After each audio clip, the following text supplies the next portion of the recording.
الله نعم. بسم الله الرحمن الرحيم. السلام عليكم ورحمة الله وبركاته. إن الحمد لله نحمده ونستعينه ونستغفره ونعوذ بالله من شرور أنفسنا وسيئات أعمالنا. من يهده الله فلا مضل له ومن يضلل فلا هادي له. أشهد أن لا إله إلا الله وحده لا شريك له وأشهد أن محمدا عبده ورسوله لا نبي بعده. اللهم صل وسلم وبارك على عبدك ونبيك محمد وعلى آله وصحبه ومن اهتدى بهديه إلى يوم القيامة. قال الله جل وعلا: يا أيها الذين آمنوا اتقوا الله حق تقاته ولا تموتن إلا وأنتم مسلمون. أما بعد. Saudaraku fillah, rahimani wa rahimakumullah. Alhamdulillah, kita bersyukur kepada Allah Subhanahu wa taala atas limpahan nikmat yang Allah anugerahkan kepada kita, atas hidayah Islam yang begitu agung dan mulia. Hidayah yang dengannya Allah memuliakan seorang hamba di dunia. Dia mulia dengan nikmat Islam, dengan nikmat tauhid, dengan nikmat sunnah Nabi Sallallahu Alaihi Wasallam, dengan nikmat ibadah, dengan nikmat segala kenikmatan yang Allah anugerahkan, dengan keteraturan kerapian hidup di dalam aturan Allah Subhanahu Wa Taala. Segala kebaikan yang besar yang Allah berikan bagi seorang hamba yang membuat lapang hati dan dadanya dan kehidupannya. Dan kita bersyukur kepada Allah, akan lebih nantinya lebih bersyukur kepada Allah Subhanahu Wa Taala ketika nanti kelak kita kembali menghadap Allah Subhanahu wa taala. Ikhwatal iman rahimani wa rahimakumullah. Melanjutkan kajian sirah Nabi kita Muhammad sallallahu alaihi wasallam. Sebagaimana pada kesempatan sebelumnya kita membahas tentang orang-orang yang datang kepada Nabi sallallahu alaihi wasallam untuk menyatakan keislamannya. Yang diantaranya adalah ketika Nabi sallallahu alaihi wasallam sedang duduk di masjid, datanglah Abu Bakar radhiyallahu an. Dia membawa menuntun ayahnya yang sudah buta. Ketika Nabi Shallallahu Alaihi Wasallam melihat Abu Bakar menuntun ayahnya, maka Nabi Shallallahu Alaihi Wasallam pun berkata, "Halla tarakta syaikha fi baitihi hatta akuna ana atihi fihi." Kenapa engkau tidak biarkan ayahmu, beliau di rumahnya, biarkan aku yang datang untuk mendatanginya? Itu bagaimana Nabi Shallallahu Alaihi Wasallam menunjukkan kehormatan dan penghormatan terhadap Abu Bakar As-Siddiq radhiyallahu anhu. Beliau tidak melihat sebagai seorang pejabat, seorang pemenang, seorang panglima perang yang telah menaklukkan musuh bebuyutannya, yaitu orang-orang kafir Quraisy.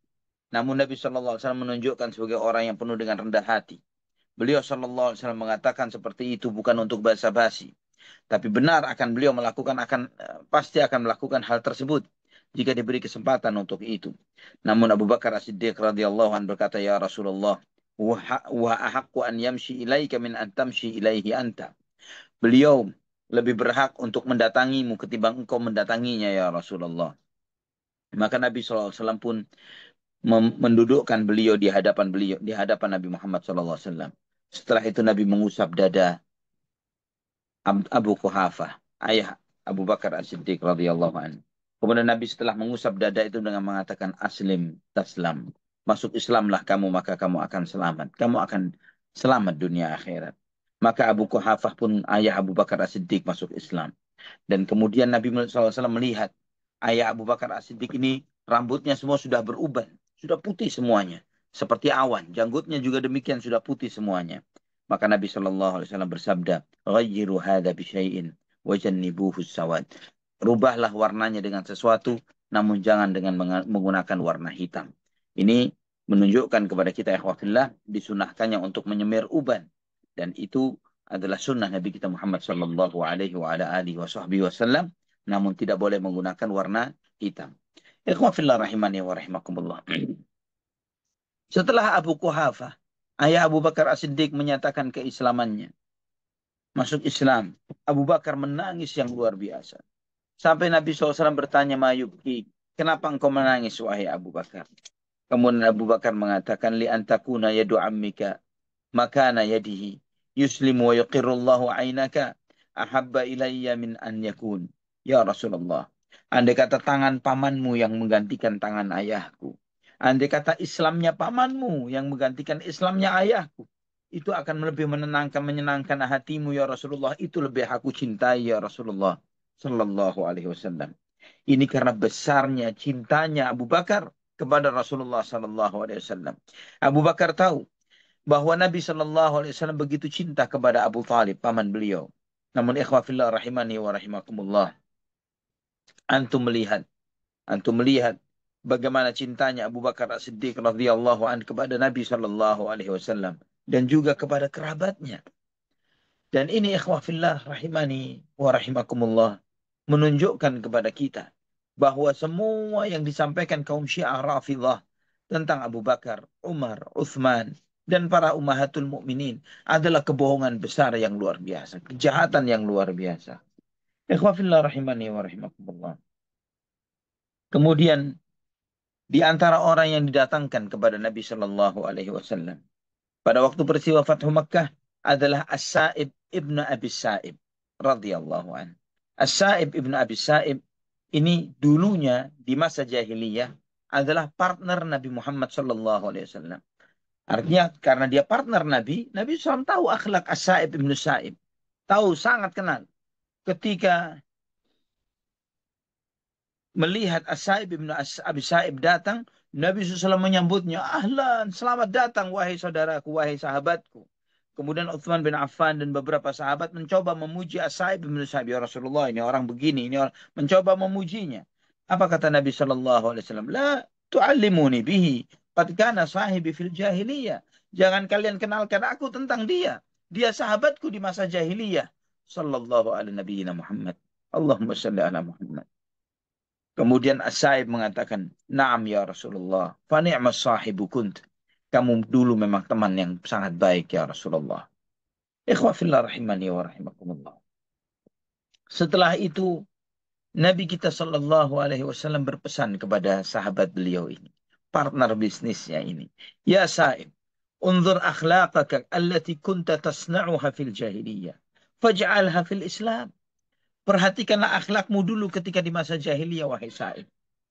Tetap jaga akhlak itu di dalam Islam.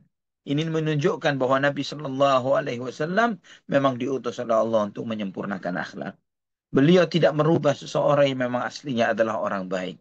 Nabi SAW kemudian memuji sahabatnya ini. Memuji partner bisnisnya dulu ini di masa jahiliyah. Akrid dhaif, wa akrimil yatim, wa ahsin ila jari. Muliakan tamu, muliakan anak yatim.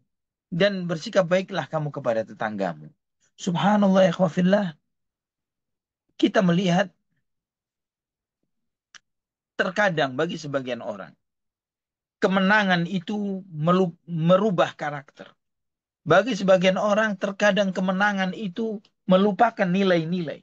Euforia dengan kemenangan terkadang membuat seseorang lupa akan nilai-nilai apa yang harus dijunjung sebagai seorang pemimpin.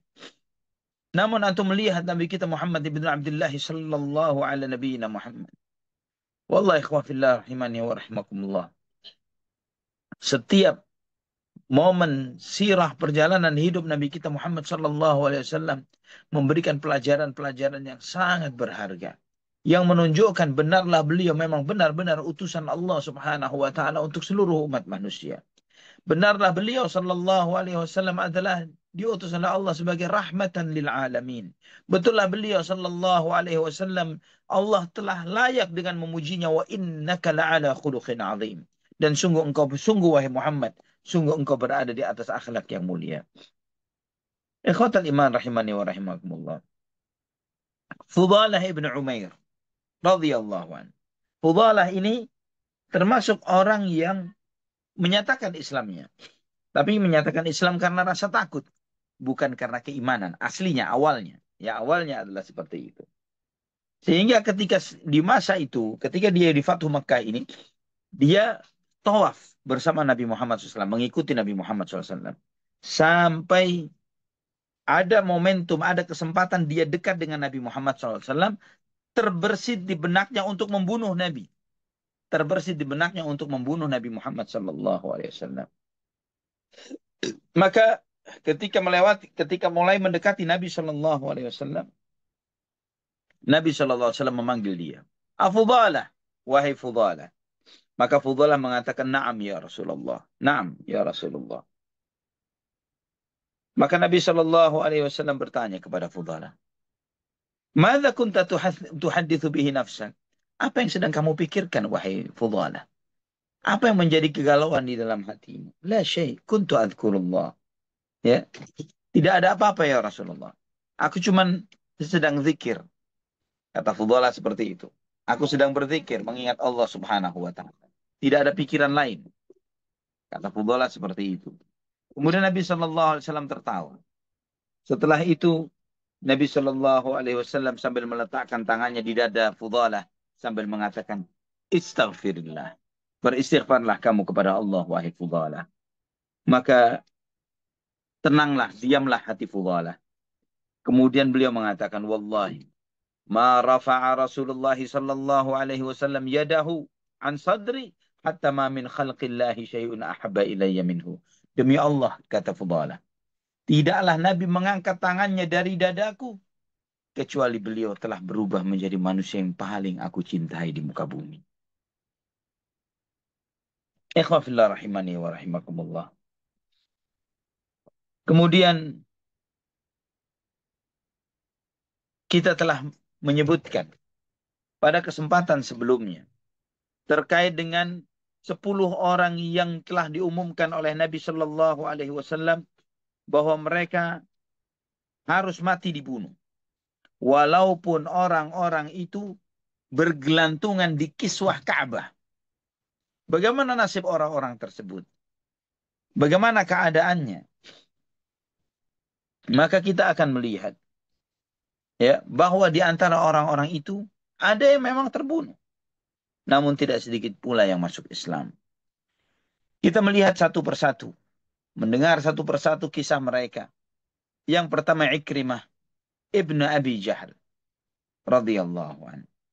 Ketika Ikrimah kalah oleh pasukannya Khalid ibn Walid di pintu Makkah, ya, di pintu Makkah dia lari meninggalkan kota Makkah. Dia menuju Jeddah, ya, menuju kota Jeddah.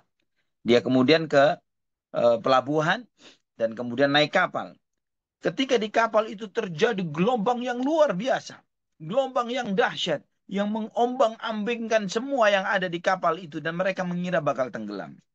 Maka kemudian pemilik kapal Nakhoda menyampaikan, akhlisu fa inna ahlihatakum lan tughni ankum syai'an hahuna. Wahai para penumpang, di sini waktunya kalian ikhlas. Di sini waktunya kalian berdoa hanya kepada Allah saja. Semua Tuhan-Tuhan yang kalian sembah nggak ada nilainya, nggak ada fungsinya, nggak ngaruh. Hanya Allah saja yang bisa nolong kalian di sini. Antum perhatikan bagaimana syiriknya musyrikin Quraisy dan bagaimana perbuatan syirik yang dilakukan oleh sebagian kaum muslimin saat ini. Mereka wa idza rakibu fil fulki da'aw Allah mukhlishina lahuddin falamma najjahum ilal barri idza hum yusyrikun. Ketika mereka menaiki kapal mereka berdoa dengan ikhlas kepada Allah Subhanahu wa taala. Meyakini ibadah itu hanya milik Allah. Hanya Allah lah satu-satu yang berhak untuk diminta, dimohon dan disembah. Maka mereka tahu ketika terjadi goncangan yang luar biasa, ketika terjadi angin yang bisa sewaktu-waktu membolak-balikkan mereka di dalam lautan, menenggelamkan mereka, da'awallaha mukhlishina lahuddin. Mereka berdoa dengan penuh ikhlas karena Allah Subhanahu wa taala saja mereka di dalam memohon dan meminta. Falaman najjahum ilal barri idza hum yusyrikun. Namun ketika diselamatkan ke daratan, maka kemudian mereka balik berbuat syirik. Ikhwah fillah rahimani wa rahimakumullah. Antum perhatikan sebagian saudara-saudara kita yang masih terjerumus ke dalam kesyirikan. Malah di saat susah, tambah kencang syiriknya. Di saat susah, tambah kuat ya Syekh Fulan, ya Badawi, ya Abdul Qadir Jailani, ya Habib Muhdar, ya Habib ini dan Al-Idrus dan lain sebagainya. Berdoa kepada selain Allah di saat susah. Seperti yang terjadi ketika di masa pandemi kemarin. Tidak sedikit mereka kemudian memanggil guru sekumpul, memanggil ini dan itu. Mereka melakukan itu semuanya untuk menyekutukan Allah Subhanahu wa taala di saat mereka seharusnya bergantung penuh kepada Allah Subhanahu wa taala. Ikhwah fillah rahimani wa rahimakumullah. Namun kita belajar dari Ikrimah. Mereka harusnya belajar dari Ikrimah bin Abu Jahal radhiyallahu an. Ketika Ikrimah melihat bahwa sang nakhoda mengatakan, wahai para penumpang, di sini tidak ada yang bisa menyelamatkan kalian. Yang bisa menyelamatkan kalian bukan Tuhan-Tuhan kalian. Yang bisa menyelamatkan kalian hanyalah Allah subhanahu wa ta'ala semata. Maka Ikrimah pun berkata, wallahi, la illam yunajjini minal bahri illa al-ikhlas, ma yunajjini fil barri ghairuhu. Demi Allah, kalau di lautan tidak ada yang bisa menyelamatkanku kecuali dengan keikhlasan, beribadah hanya kepada Allah saja, maka di daratan pun tidak ada yang bisa menyelamatkanku kecuali itu juga. Maka dia kemudian berdoa, Allahumma innalaka alayya ahdan in anta afaitani mimma ana fihi an ati Muhammadan hatta adha yadiya fi yadihi fala ajidannahu afuwan karima. Ya Allah, aku berjanji. Aku berjanji jika engkau selamatkan aku dari kondisiku sekarang ini, aku akan mendatangi Muhammad sallallahu alaihi wasallam. Dan aku akan letakkan tanganku kepada beliau. Dan aku pasti akan mendapati beliau sebagai orang yang pemaaf dan mulia. Ketika selesailah, selamatlah dia dari lautan itu. Maka kemudian beliau pun ke Mekah. Menemui Nabi Muhammad SAW. Ketika sudah mendekati kota Mekah, Nabi SAW bersabda. Dengan wahyu yang Allah berikan kepadanya. Beliau bersabda, Ya'tikum Ikrimatu ibni Abi Jahlin, mu'minan muhajira. Fala tasubbu abahu. Fa inna sabbal mayyiti yu'zil hayya. Wala yablughul mayyit. Kata Nabi SAW. Sebentar lagi Ikrimah, anaknya Abu Jahal, akan datang beriman. Dalam keadaan beriman dan hijrah kepada kalian. Jangan pernah kalian cela ayahnya. Karena mencela orang mati, menyakiti yang hidup. Dan celaanmu nggak bakal sampai kepada yang mati. Ini iman dan akal. Iman dan akal. Ikhwatal iman rahimani wa rahimakumullah. Maka ketika Ikrimah pun menemui Rasulullah sallallahu alaihi wasallam, Nabi berdiri menyambut Ikrimah. Beliau sallallahu alaihi wasallam mengatakan, marhaban birrakibil muhajir. Selamat datang wahai seorang penumpang yang sedang hijrah. Penunggang yang sedang hijrah. Ikhwah fillah rahimani wa rahimakumullah. Antum lihat bagaimana akhlak Nabi kita Muhammad sallallahu alaihi wasallam. Antum tahu Abu Jahal. Antum tahu siapa Abu Jahal. Nabi sallallahu alaihi wasallam melarang untuk mencela Abu Jahal. Melarang untuk mencela Abu Jahal. La tasubbu abah. Jangan kamu cela ayahnya. Fa inna sabbal mayyit yu'thil hayy. Karena mencela yang mati menyakiti yang hidup. Wala yablughul mayyit, dan celahanmu tidak akan sampai kepada yang mati. Ini iman dan akal Nabi kita Muhammad bin Abdullah sallallahu ala nabiyyina Muhammad. Ikhwatal iman rahimani wa rahimakumullah. Di sini kita belajar. Di sini kita belajar adab. Di sini kita belajar akhlak. Bahwa walaupun ayah teman kita ini musyrik, kafir, musuh Allah yang sangat berat. Namun anaknya telah beriman. Apa alasan kita kemudian kita mengungkit-ungkit kesalahan ayahnya di depan dia? Apa alasannya kemudian apalagi sampai mencelanya? Dan di sini kita juga belajar. Bodohnya kaum Syiah Rafidhah. Yang mereka ini kemudian di acara-acara Asyura mereka mencela sebagian sahabat atau tabi'in atau yang lainnya. Mereka mencela ini dan itu. Yang celaan mereka tidak akan sampai kepada yang mati. Sama sekali tidak mempengaruhi. Andai kata yang dicela itu pun orang yang tercela tidak akan sampai. Kalau yang dicela bukan orang tercela, maka celaan itu akan kembali kepada diri mereka sendiri. Ikhwatal iman rahimani wa rahimakumullah. Ana tidak paham. Jika kita di posisi Nabi kita Muhammad sallallahu alaihi wasallam. Bagaimana antum di posisi Rasulullah sallallahu alaihi wasallam? Ikrimah ini termasuk orang yang diultimatum untuk dibunuh walaupun bergelantungan di kiswah Ka'bah. Karena jahatnya dia terhadap Islam.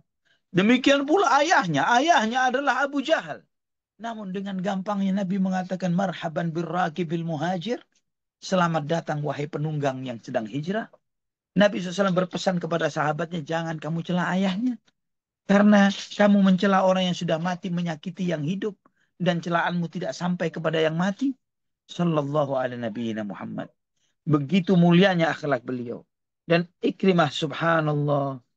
Beliau begitu memuliakan Nabi Muhammad Sallallahu Alaihi Wasallam. Dan beliau begitu merasa malu dengan akhlak mulianya Nabi Muhammad SAW yang begitu gampangnya memaafkan Ikrimah. Memaafkan dirinya. Disambut dengan sedemikian rupa. Seperti seorang pejuang yang baru pulang. Sedangkan dia Ikrimah yang baru saja ultimatumnya belum lepas dari Nabi SAW. Bunuh dia walaupun bergelantungan di kiswah Ka'bah. Maka Ikrimah dengan penuh rasa malu. Tidak berani melihat wajah Nabi Muhammad SAW. Beliau menundukkan kepalanya dengan penuh rasa malu. Tidak berani melihat wajah Nabi SAW. Kemudian Ikrimah mengatakan, ya Rasulullah, istaghfirli kulla adawatin adaitukaha. Ya Rasulullah, mohonkan ampun kepada Allah terhadap semua permusuhan yang pernah aku lakukan terhadapmu ya Rasulullah. Au mauqibin awda'tu fihi uridu fihi izhar syirk. Atau setiap peristiwa-peristiwa di mana di situ aku berusaha untuk memuliakan kesyirikan dan menghinakan tauhid. Langsung Nabi Shallallahu Alaihi Wasallam merespon dengan mengangkat tangan dan berdoa, Allahumma ighfir li Ikrimah kulla adawatin adaniha au mauqibin awda'a fihi yuridu an yasudda an sabirik. Ya Allah, ampunilah Ikrimah terhadap semua permusuhannya terhadapku dan semua sikap-sikapnya yang menghalangi jalanmu ya Allah. Allahu Akbar. Allahu Akbar. Begitu luas dan lebarnya hati Nabi kita Muhammad Sallallahu Alaihi Wasallam. Baru kemarin dia adalah musuh besar.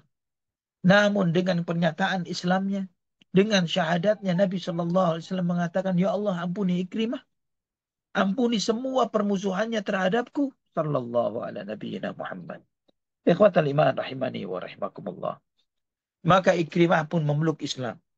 Dan sangat baik Islamnya.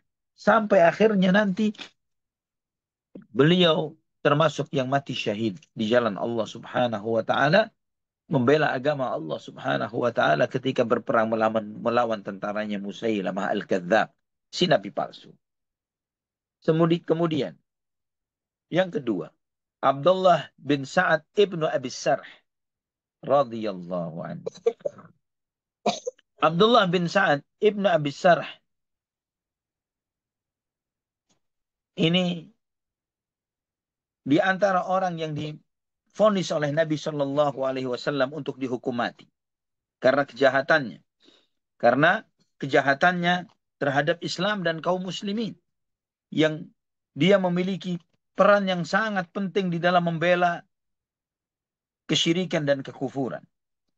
Dia, ikhwatal iman rahimani wa rahimakumullah, dia ini yang pernah dulunya menyatakan Islam, kemudian dia murtad, ya, dan kemudian dia menjadi supporternya musyrikin, ya, pernah masuk Islam dan kemudian murtad dan kemudian lari kepada orang-orang Mekah untuk menjadi supporternya musyrikin.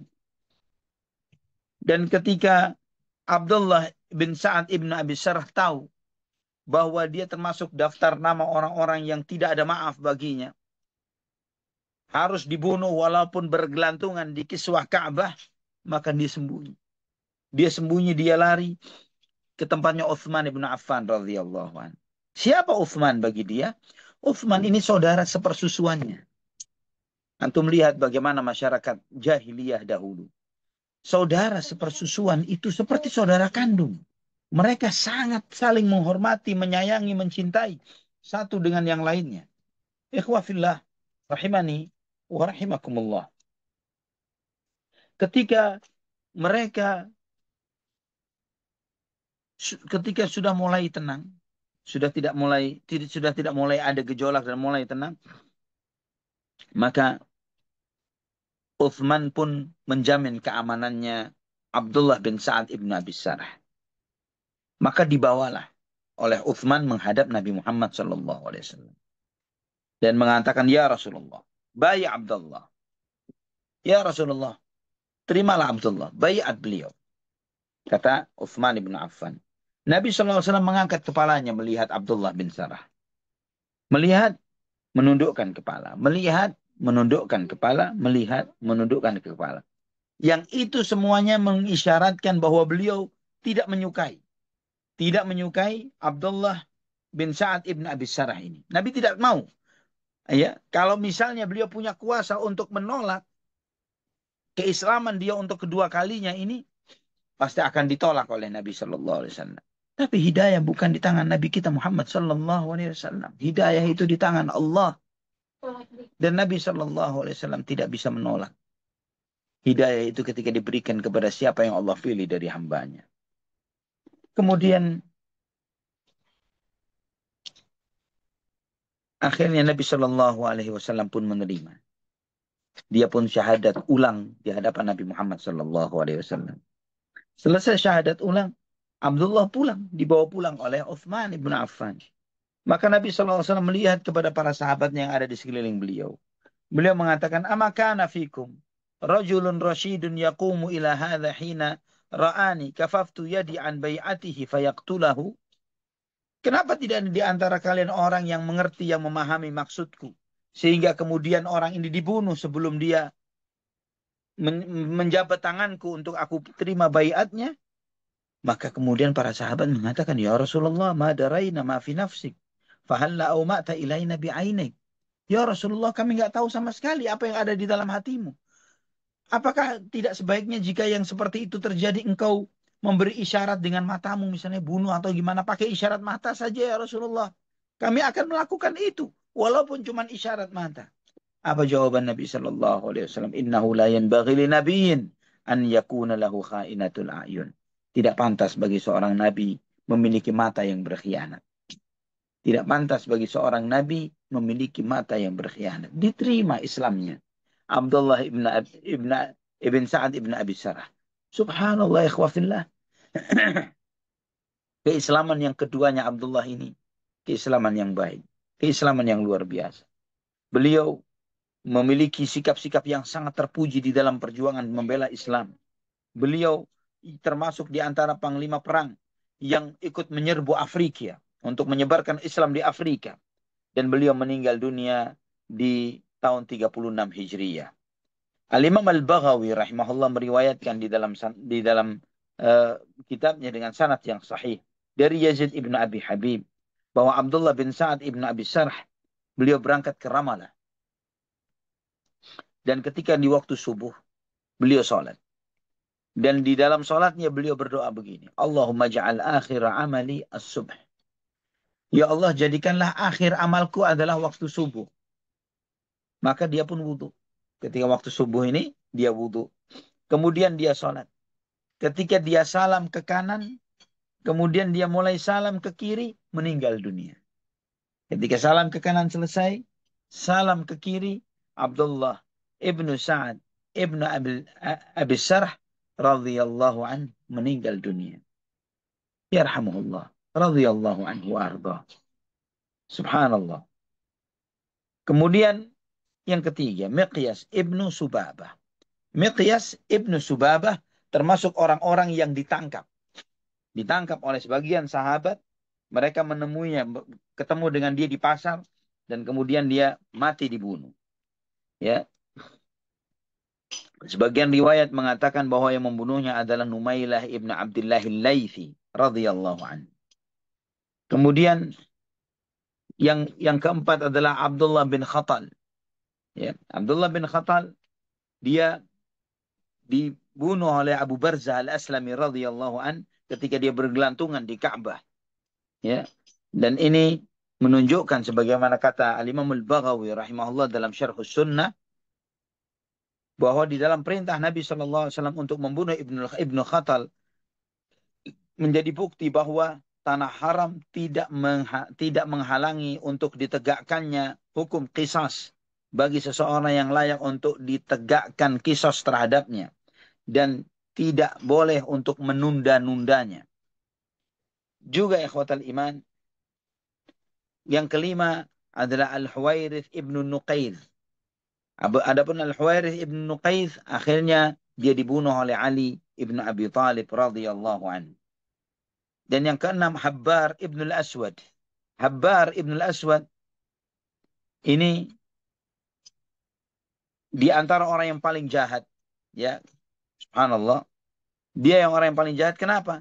Dia yang memukul ontanya Zainab putri Nabi Muhammad SAW yang ketika arah pulang ke kota Madinah. Ya, Zainab pada saat itu sedang hamil, menunggang ontanya dan kemudian dipukul oleh Habbar ibn al-Aswad sampai ontanya lari dan Zainab jatuh dari ontanya dan keguguran. Ya, sampai keguguran pada saat itu. Sampai ketika Habbar tahu tentang Fathu Makkah, dia lari. Ya, dia lari dan termasuk yang tidak tertangkap. Subhanallah, setelah Nabi SAW balik ke kota Madinah, Habbar mendatangi Nabi Muhammad SAW untuk menyatakan keislamannya dan memeluk Islam dengan baik. Nabi SAW menerimanya.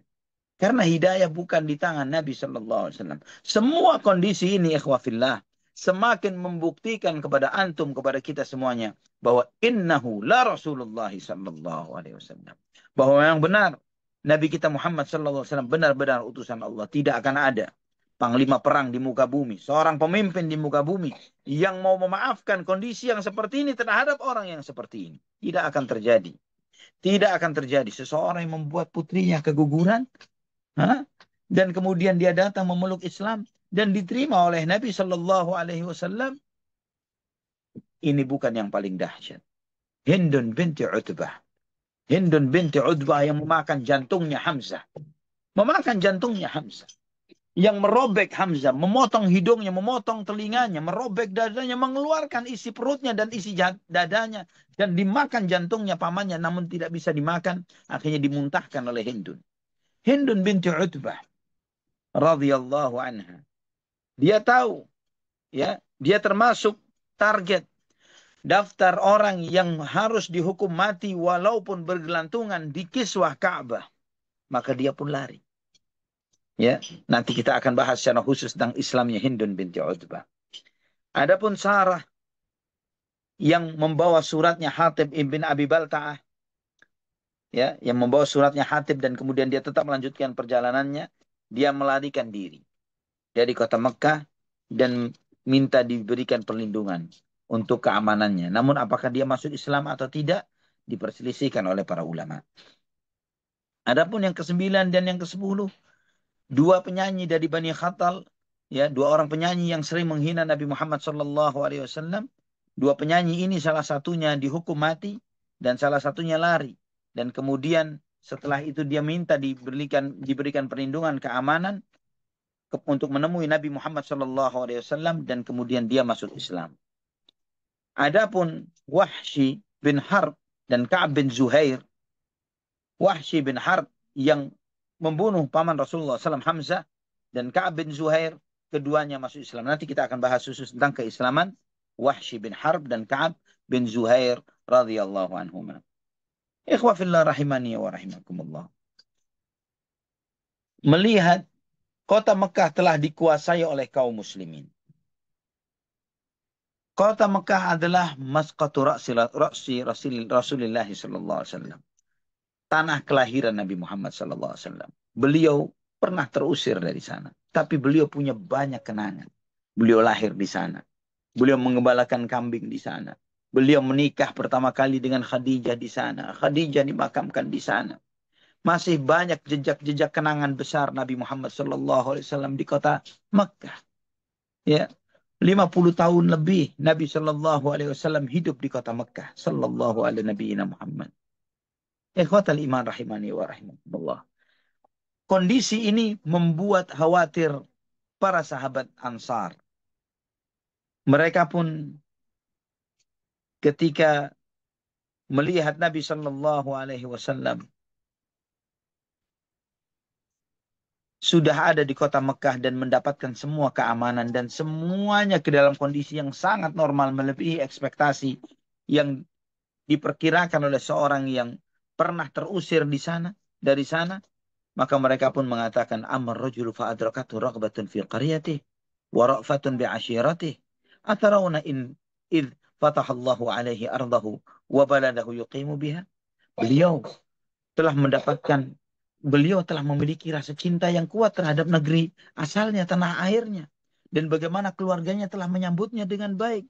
Dan jika telah diberikan kekuasaan kepada beliau di tanah suci ini, ya pasti beliau akan kembali tinggal di tanah ini. nggak bakal balik dengan kita.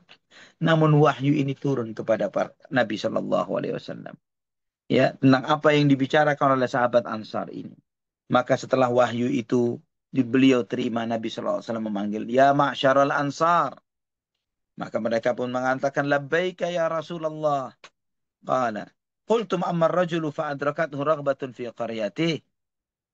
Kamu telah berkata bahwa beliau telah beliau telah merasakan kembali kerinduan terhadap negeri asalnya.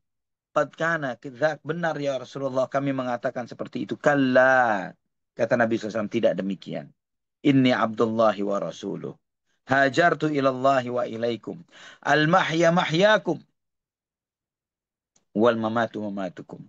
Kata Nabi SAW, tidak seperti itu. Aku adalah hamba Allah dan utusannya. Aku telah hijrah kepada Allah dan kepada kalian. Kata Nabi SAW, hidupku hidup bersama kalian, matiku mati bersama kalian. Subhanallah.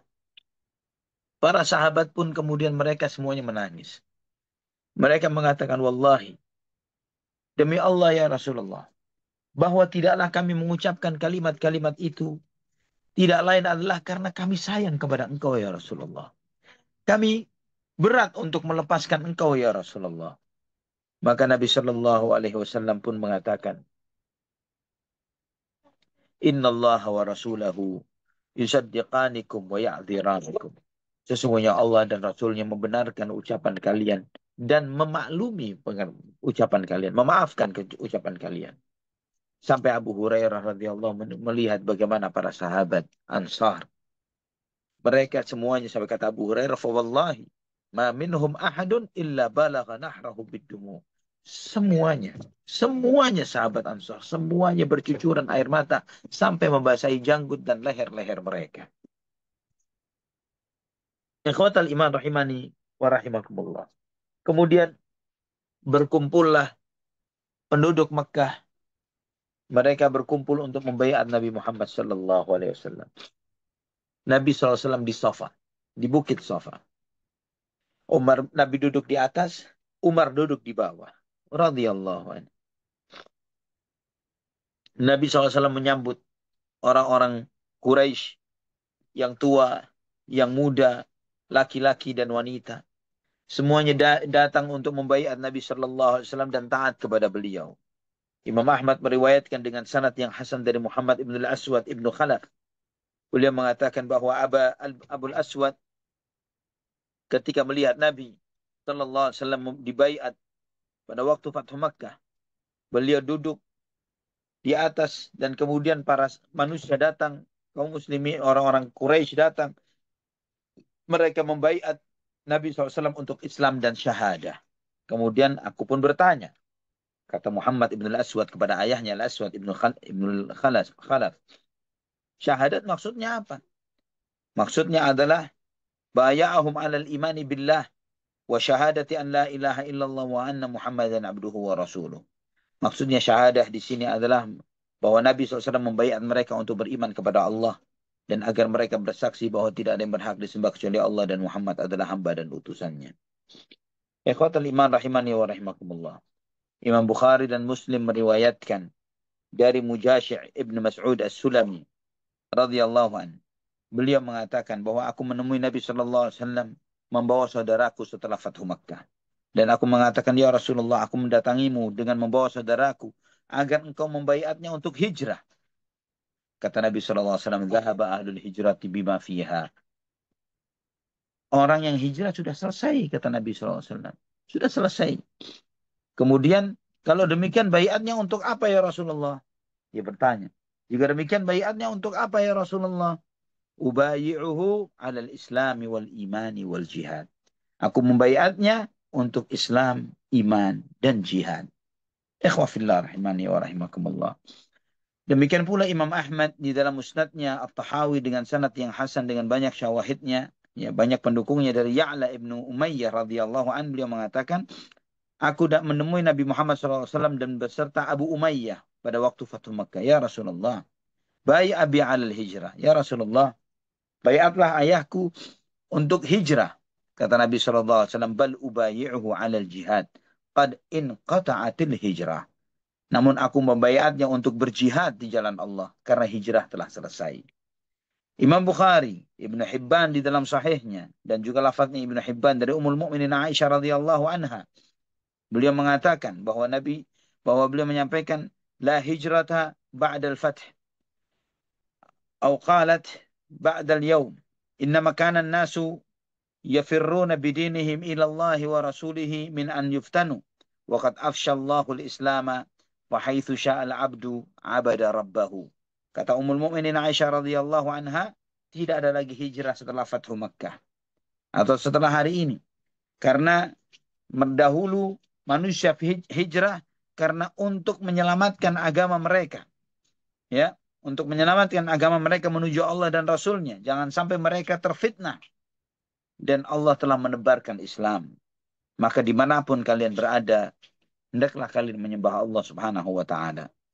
Di sini menunjukkan pesan dari Ummul Mukminin Aisyah radhiyallahu anha, faqihatul Islam. Beliau menyampaikan bahwa hijrah itu tetap berlaku bagi mereka-mereka yang merasa tidak aman dengan agamanya. Maka dia menyelamatkan dirinya, menyelamatkan Islamnya dan imannya, dia hijrah ke negerinya kaum muslimin, di mana dia bisa menjaga Islam dan imannya. Imam Bukhari meriwayat dan Muslim meriwayatkan dalam sahihnya dari Ibnu Abbas radhiyallahu anhuma bahwa Rasulullah sallallahu alaihi wasallam bersabda, "La hijrata ba'dal fathi, walakin jihadun wa niyyatun, wa idza stunfirtum fanfiru." Tidak ada lagi hijrah setelah Fathu Makkah. Yang ada hanyalah jihad dan niat. Maka jika kalian diperintahkan untuk berperang, untuk berjihad, maka bergegaslah kalian berjihad. Dari sini para ulama menjelaskan kepada kita seperti yang disampaikan oleh Imam Al-Hafidh Ibnu Katsir rahimahullah, beliau mengatakan hadis-hadis dan riwayat-riwayat ini menunjukkan bahwa hijrah itu ada yang sempurna atau umum. Dan yang sempurna atau umum ini telah terputus dengan Fathu Makkah. Karena mereka sudah masuk Islam secara berbondong-bondong. Islam telah menang. Segala pilar-pilarnya telah tegak. Dan tidak ada lagi hijrah. Kecuali ketika ada satu kondisi yang menuntut adanya hijrah. Karena mungkin dalam kondisi perang misalnya, tidak ada kemampuan untuk menampakkan dan menjaga keislaman, maka wajib bagi orang tersebut yang hidup di negeri itu untuk hijrah meninggalkan negeri yang dia tidak aman menuju negeri Islam dan kaum muslimin. Dan itu tidak ada perbedaan di antara para ulama akan hal ini. Namun, hijrah yang seperti ini tidak seperti hijrah sebelum Fathu Makkah. Sebagaimana juga yang namanya jihad, ya, dan menafkahkan harta di jalan Allah tetap disyariatkan, tetap dianjurkan sampai hari kiamat. Namun menafkahkan harta di jalan Allah dan berjihad di jalan Allah sebelum Fathu Makkah tidak sama dengan hijrah, dengan sedekah dan jihad setelah Fathu Makkah. Sebagaimana Allah firmankan di dalam surat Al-Hadid ayat 10, "La yastawi minkum man anfaqa min qabli al-fathi wa qatala, ulaika a'zamu darajatan min alladhina anfaqu min ba'du wa qatalu, wa kullan wa'ada Allahu al-husna, wallahu bima ta'maluna khabir." Tidak sama di antara kalian orang-orang menafkahkan hartanya sebelum Fathu Makkah dan berperang sebelum Fathu Makkah. Orang-orang yang menafkahkan hartanya dan berperang sebelum Fathu Makkah, mereka lebih besar derajatnya ketimbang orang-orang yang menafkahkan hartanya dan berperang sesudah Fathu Makkah. Dan dua-duanya Allah janjikan kebaikan dan Allah Maha tahu terhadap apa yang kalian perbuat. Ikhwafillah rahimani wa rahimakumullah. Kisah ini masih berlanjut yang insya Allah kita akan melihat tentang Islamnya yang belum kita kisahkan. Islamnya Hindun binti Utbah radhiyallahu anha, ya, baiatnya para wanita kepada Rasulullah sallallahu alaihi wasallam. Bagaimana prosesi baiat itu? Apakah baiat itu menyertakan jabat tangan, ya, salaman, ataukah pakai misalnya salaman tapi pakai alas misalnya, atau pakai sarung tangan misalnya, atau tanpa berjabat tangan, ya? Bagaimana apa saja konten baiat Nabi SAW terhadap wanita, yang itu insya Allah kita akan semua mengkajinya pada kajian yang akan datang. Termasuk juga kita akan menyimak ceramah Nabi kita Muhammad sallallahu alaihi wa ala alihi wa sahbihi wasallam pada peristiwa tersebut. Wallahu taala ala wa alam bisawab. Barakallahu fikum. Masya Allah, Barakallahu fiik Ustazuna. Sangat menarik sekali sejarah ini dan mudah-mudahan kita dapat mengambil pelajaran dari eh, khususnya pelajaran apa ya, berbesar hati gitu ya. Itu yang sangat berat sekali.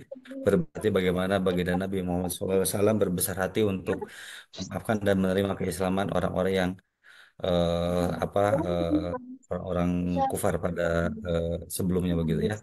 Baik, Nah, untuk selanjutnya pada jemaah yang ingin bertanya kami persilahkan pertanyaannya dapat disampaikan melalui chat box di Zoom meeting ini ataupun juga dapat disampaikan secara langsung interaktif bersama Ustaz dengan cara mengklik tombol raise hand pada aplikasi Zoom meeting ini. Kami persilahkan jemaah.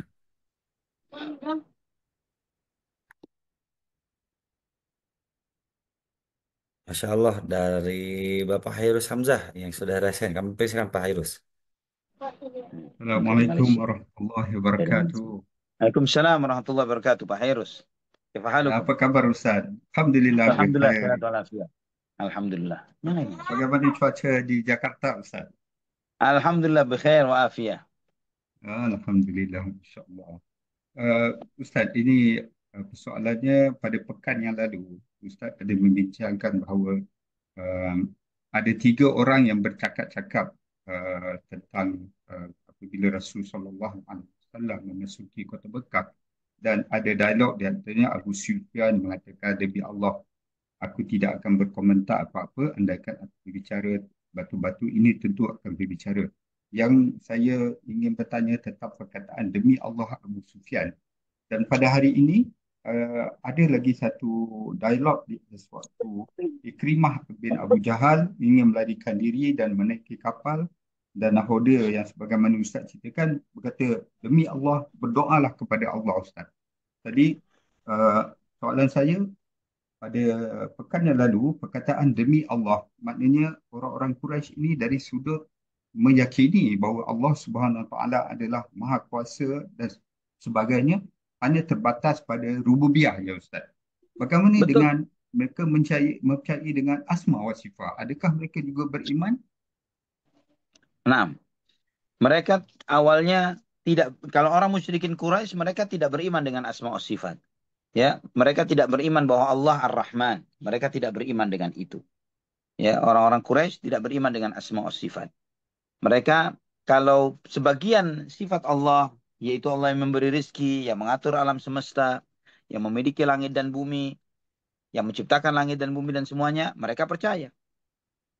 Tapi Asmaul Husna, di antaranya Ar-Rahman, mereka tidak percaya. Mereka tidak beriman dengan nama ini. Ya, maka kemudian itu dibantah oleh Allah Subhanahu wa taala di dalam Al-Qur'an. Ud'u Allah awid'ur Rahman, ayyamma tad'una falahul asmaul husna. Ya, silakan kalian mau memanggil Allah atau memanggil Ar-Rahman, apapun yang kalian panggil, milik Allah lah nama-nama yang baik. Jadi bagaimana juga dengan keadaan umat Islam sekarang ini Ustaz? Kita tengok mereka di mulut mengatakan wallahi demi Allah, tapi dalam masa yang sama mereka juga uh, memohon kepada benda-benda yang lain, percaya kepada kiai dan sebagainya. Adakah ini merosakkan juga akidah akidah mereka Ustaz? Ya, itulah di antara tugas dakwah tauhid yang dilakukan oleh kita Ahlus Sunnati wal Jamaah, bahwa kita mendakwahkan tauhid kepada mereka untuk menyampaikan kepada mereka bahwa jika keislaman itu diartikan percaya bahwa Allah pencipta, pengatur dan pemilik alam semesta, namun tidak diiringi dengan beribadah hanya kepada Allah semata dan tidak menyekutukannya dengan sesuatu apapun, maka itu tidak jauh beda dengan musyrikin Quraisy. Namun kita melihat bagaimana orang-orang musyrikin Quraisy, bahwa mereka dengan kesyirikannya, mereka masih berkeyakinan dengan Allah Subhanahu wa taala. Bahkan mereka sebagaimana dalam riwayat-riwayat yang sahih, ya, ketika wa may yu'minu aktsaruhum billahi illa wa hum yusyrikun, ya, sebagaimana dalam surat Yusuf, dan mayoritas mereka tidaklah beriman namun mereka adalah orang-orang yang berbuat syirik. Antum bisa membaca tafsirnya. Kata Ibnu Abbas radhiyallahu anhuma bahwa mereka kalau ditanya siapa yang menciptakan langit dan bumi, mereka akan mengatakan Allah. Namun sayangnya di dalam beribadah mereka menjadikan sesembahan-sesembahan yang lain selain Allah sebagai sesembahan mereka.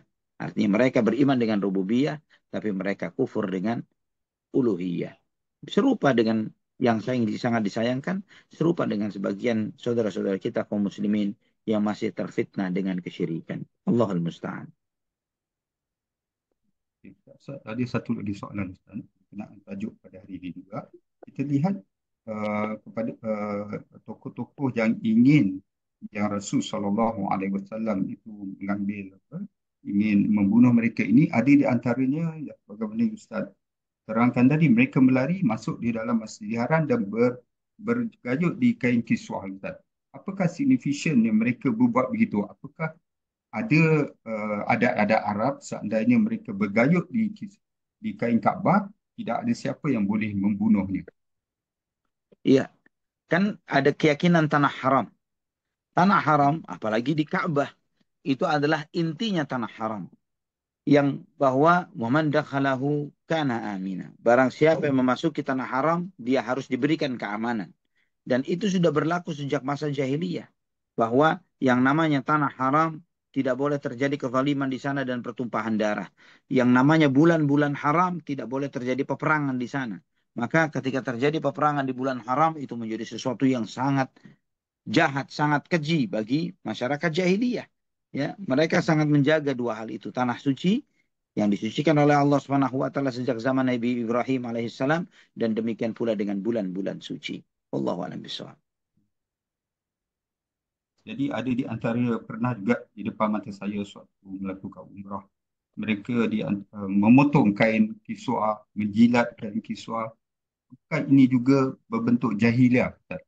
Iya, Pernah benar. berlaku di depan saya. Benar. Nah, benar. Memang itulah sikap hulu yang dilakukan oleh sebagian kaum muslimin berlebihan sehingga mereka ini berlebihan terhadap Ka'bah. Sedangkan yang Allah perintahkan kepada kita semuanya فَلْيَعْبُدُوا رَبَّ هَذَا الْبَيْتِ الَّذِي أَطْعَمَهُم مِّن جُوعٍ وَآمَنَهُم مِّن خَوْفٍ فَلْيَعْبُدُوا رَبَّ هَذَا الْبَيْتِ. Hendaklah mereka menyembah Tuhannya rumah ini. Alladzi at'amahum min khauf, yang telah memberi makan kepada at'amahum min ju' wa amanahum min khauf, yaitu yang telah memberi makan kepada mereka dari rasa lapar dan telah memberikan perlindungan kepada mereka dari rasa takut. Allah mengingatkan fal ya'budu rabb hadzal bait. Hendaklah mereka menyembah Tuhannya rumah ini, bukan menyembah rumah itu. Bukan berlebih-lebihan terhadap Ka'bah, tapi menyembah Tuhannya Ka'bah, menyembah Allah Subhanahu wa taala. Jazakallahu khairan di atas jawabannya Wa Ustaz. jazakumullah khair, Pak Heru. Alhamdulillah. Barakallahu Terima fiikum. kasih. Masya Allah, Barakallahu fiik Pak Herus yang sudah memberikan sumbangsi pertanyaan sebagai menambah wawasan bagi kita.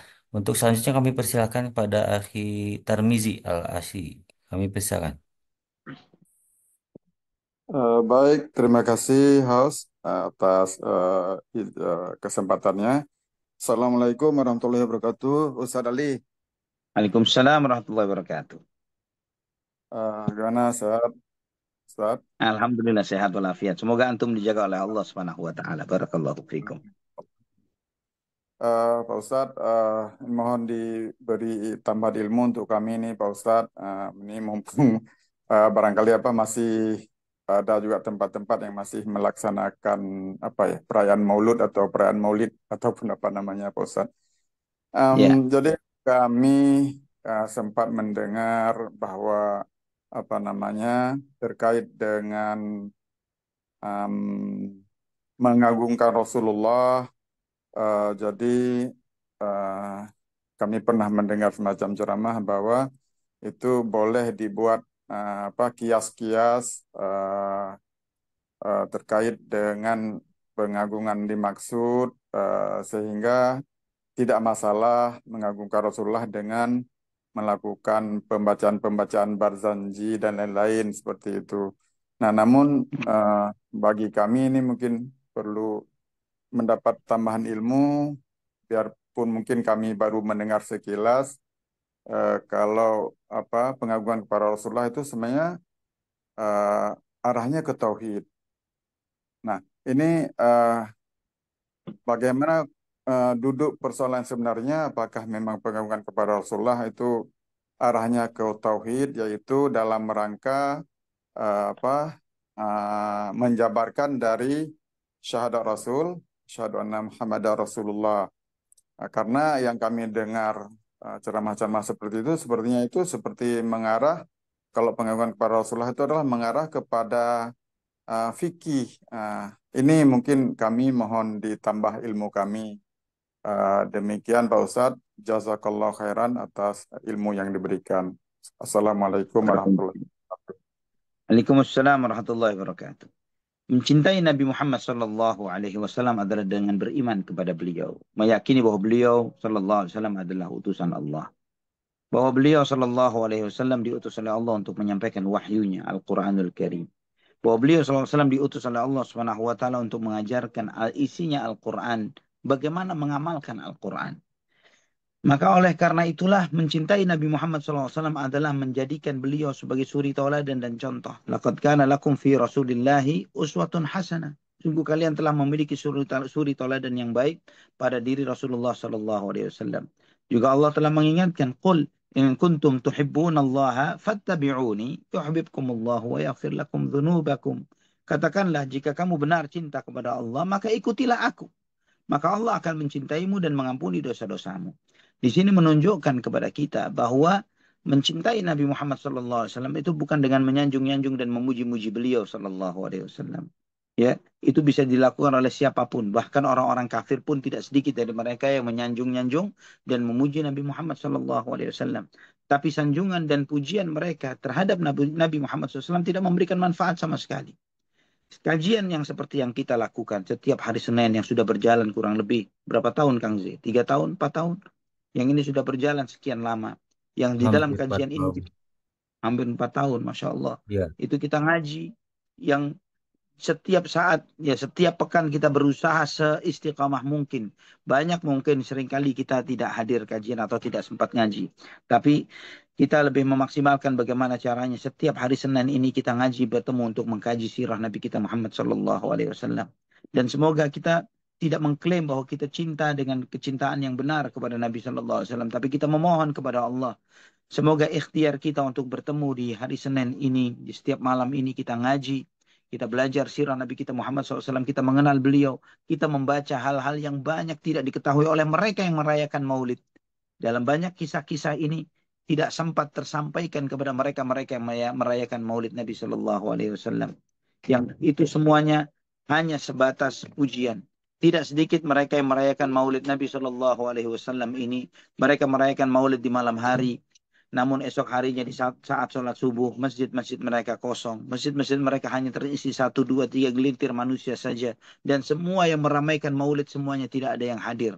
Andai kata mereka berbondong-bondong, andai kata mereka ini merayakan itu untuk menumbuhkan rasa cinta kepada Nabi SAW, harusnya akan berdampak kepada hidupnya syiar-syiar sholat berjamaah di antara mereka. Subuh, zuhur, asar, dan maghrib dan isya. Dan tidak cukup sampai di sana. Tumbuhnya syiar yang luar biasa, yaitu salat yang khusyuk, salat yang tumakninah, salat yang penuh dengan ketenangan. Karena itulah wasiat Nabi Sallallahu Alaihi Wasallam. Dan juga terkait dengan pujian kepada beliau Sallallahu Alaihi Wasallam. Nabi Sallallahu Alaihi Wasallam telah berpesan, La tutruni kama ataratin nasara Isa bin Maryam, innama ana abdun faqulu abdullahi wa rasuluh. Janganlah kalian berlebih-lebihan memujiku sebagaimana orang-orang Nasrani berlebihan di dalam memuji Isa putra Maryam. Sesungguhnya aku hanyalah seorang hamba, maka katakanlah Muhammad hamba Allah dan utusannya.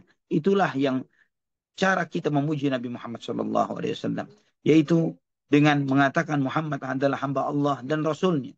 Beliau hamba Allah, beliau utusan Allah Subhanahu Wa Taala. Tidak lebih dari itu. Ya, Qul innama ana basyarum mithlukum yuha ilayya annama ilahukum ilahu wahid. Katakanlah sesungguhnya aku manusia sama seperti kalian. Namun diwahyukan kepada aku bahwa sesembahan kalian adalah sesembahan yang satu. Dari sini ikhwafillah, tidak ada pujian yang lebih layak untuk Nabi Muhammad SAW melebihi ketika kita mengatakan tentang beliau, Muhammad adalah Abdullahi wa Rasuluh. Muhammad adalah hamba Allah dan utusan Allah Subhanahu wa taala. Adapun kalimat-kalimat pujian yang melebihi itu, dia khawatirkan terjerumus ke dalam sikap berlebihan di dalam memuji Nabi Muhammad SAW, dan tidak sedikit dari pujian-pujian itu sampai menyematkan kepada Nabi SAW sifat-sifat yang pada hakikatnya lebih layak disifatkan kepada Allah ketimbang kepada beliau SAW. Wallahu a'lam bishawab. Barakallahu fikum Ustadz atas penjelasannya. Wa fikum barakallah. Baik. Bismillah. Untuk selanjutnya tadi ada yang sempat resen Umu Firly.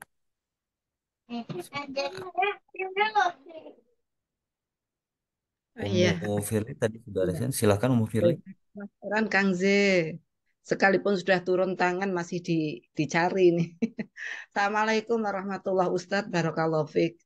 Mufiq barakallah. Jazakillah khair. Barakallahu fikum Mufirli. Iya Ustadz. Ini Ustadz, Ana tadi apa kurang-kurang hafal namanya yang dari murtad, siapa tadi Ustadz? Yang murtad dari Islam terus apa menjadi provokator orang-orang Quraisy, orang-orang di ya orang-orang Quraisy yang akhirnya dia apa namanya membuat aksi di Makkah itu Ustadz. Nah itu pada akhirnya beliau juga berakhir di titik kemurtatan itu seperti itu Ustadz. Ya, dia masuk Islam baik di Islamnya. Namanya Abdullah bin Sa'ad ibnu Abi Sarh. Iya. Abdullah bin Sa'ad ibnu Abi Sarh. Akhir hayatnya sedang sholat subuh. Oh, Masya Allah.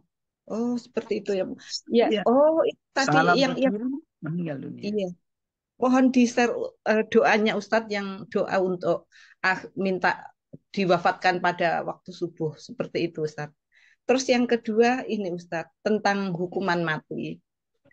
Ketika ada hadis yang man qala akhirul kalam la ilaha illallah dakhalal jannah seperti itu Ustadz. Iya. Iya. Eh, Seorang yang dihukum mati itu kan sudah ada skenario ditata seperti itu, sehingga mungkin mereka akan ada persiapan untuk bersahadat. Apakah ini beda ya Ustadz? Hukuman mati yang seperti itu dengan memang kematian akhir yang benar-benar mengatakan la ilaha illallah. Mohon pencerahannya Ustadz. Barakallahu fiik, jazakallah khairan. Wafiq barakallah. Nah, adapun doanya itu cuman sederhana saja, artinya bisa dengan bahasa kita pun juga bisa. Doa itu Allahumma ja'al akhir amali as-subh. Ya Allah, jadikanlah akhir amalku di waktu subuh. Itu saja. Ya Allah, jadikanlah akhir amalku di waktu subuh.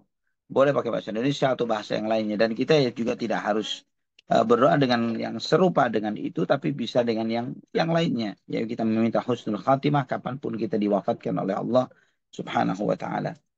Kemudian terkait dengan syahadat sebelum ditegakkannya hukum mati bagi seseorang, itu bentuk rahmat dari Allah Subhanahu wa taala. Artinya orang yang bersyahadat atau mengucapkan la ilaha illallah sebelum dihukum mati itu sebagai wujud atau bentuk dia husnul khatimah. Ya, seperti yang antum melihat misalnya proses hukum mati terhadap Saddam Hussein rahimahullah. Ya, dengan 1001 kesalahan yang dia lakukan ketika dia hidup, tapi kita melihat akhir hayatnya bahwa dia mengucapkan la ilaha illallah sebelum digantung, dan insya Allah husnul khatimah. Wallahu a'lam bishawab.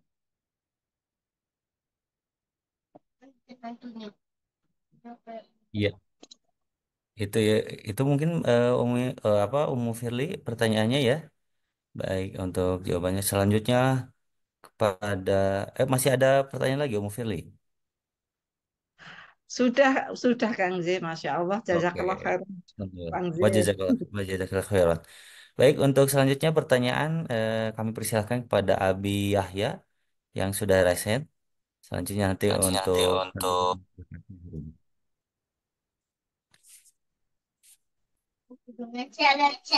Assalamualaikum warahmatullahi wabarakatuh. Waalaikumsalam warahmatullahi wabarakatuh. Semoga antum semua dan kita semua selalu dalam hidayah Allah Subhanahu wa taala, Ustaz. Ya Rahman, ya Rahim, ya Rahim. Ustadz, saya ingin bertanya, eh, bagaimana nasib saudara sesusuan Usman? Kayaknya tadi belum disebut ya, Ustadz. Saudara Insya Allah sudah. sesusuan. Oh, sudah ya? Pak Nah, tadi. Oh. Terus yang kedua, Ustadz, di Quran itu ada wa idza qila lahum usjudu lirrahmani qalu wa ma huwa rahman. Apa mereka dulu juga memanggil juga punya sembahan yang namanya Rahman itu, Ustaz?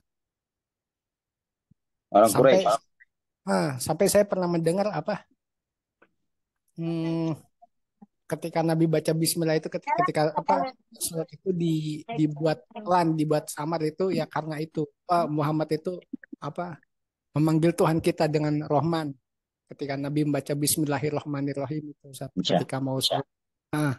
Saya nggak tahu itu apa Nah, hadisnya apa doif gitu Ustaz. Itu mohon penjelasannya Ustaz. untuk ulang Assalamualaikum. pertanyaan yang terkait Ar-Rahman, untuk ulang pertanyaan tentang Ar-Rahman.